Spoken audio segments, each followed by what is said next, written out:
And the most common answer to that question comes from Charles Darwin and his modern followers. Now they say that life began on this planet as a purely material combination of chemical elements. Not everybody's satisfied with that explanation. Therefore, in this book, I've proposed what I call a Vedic alternative to Darwinism. But I realize it's part of a larger family of spiritual alternatives to Darwinism with roots and many of the great spiritual traditions in the world. We really do need an alternative to the current theories of human origins. Most scientists today believe that life began on Earth about 2 billion years ago. Then they would say the first apes and monkeys came into existence about 40 million years ago. Finally, they would say humans like us came into existence about 100,000 years ago. But the ancient Sanskrit writings of India tell us that humans have existed since the very beginning of the history of life on Earth. And this is something we also find in practically every spiritual tradition in the world. They all say humans have been around since the beginning. However, many scientists today will claim that all the physical evidence supports this evolutionary picture of human origins. But when I did 8 years of research into the entire history of archaeology, I found something quite different. I found that over the past 150 years, archaeologists in all parts of the world have discovered huge amounts of evidence showing that humans like us have in fact existed since the very beginning of the history of life on Earth. Skeletal remains, human footprints, and human artifacts going all the way back into the beginning of the history of life on Earth. I documented that evidence in this book, Forbidden Archaeology. The evidence in these books is not very well known because of what I call the process of knowledge filtration. We can call this blue box here the knowledge filter, and it represents the current consensus among scientists about this question of human origins. The reports of evidence that conform to this consensus will pass through that intellectual filter very easily, which means people know about that evidence.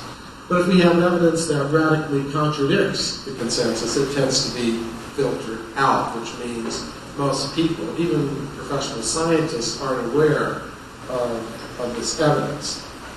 Virginia Steen McIntyre, when she was a young woman, just beginning her career in geology, she was involved in dating an archaeological site. The place is called Huayatlaco. It's near the town of Puebla, central Mexico.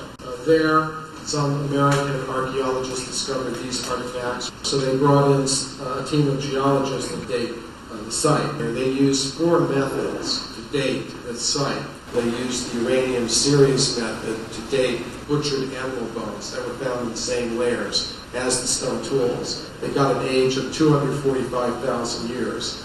They used the zircon fission trap method to date layers of volcanic ash. They got an age of 270,000 years. So using all 4 methods, they concluded the site must be at least 250,000 years old. But the archaeologists refused to accept this. They said that's impossible. So they refused to publish the age for the site.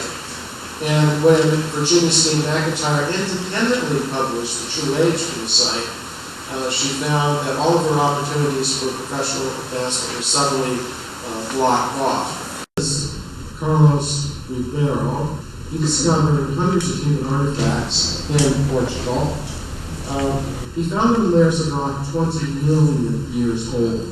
He displayed them in these cases here in the Museum of Geology in Lisbon. But if you go to that museum today, you won't see them there. When Ribeiro was alive, he displayed these artifacts in the museum with labels indicating an age of 20 million years. After he died, his colleagues did something interesting. They left the artifacts on display, but they wrote new labels for all of them. This is the new label they wrote for the artifact I just showed you.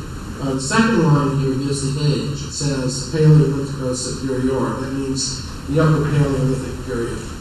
Now, according to archaeologists, the Upper Paleolithic period in Europe goes back about 20,000 years. So they were thinking, 20 million years, that's impossible. Human beings couldn't have existed at that time. 20,000 years, that sounds about right for artifacts like these.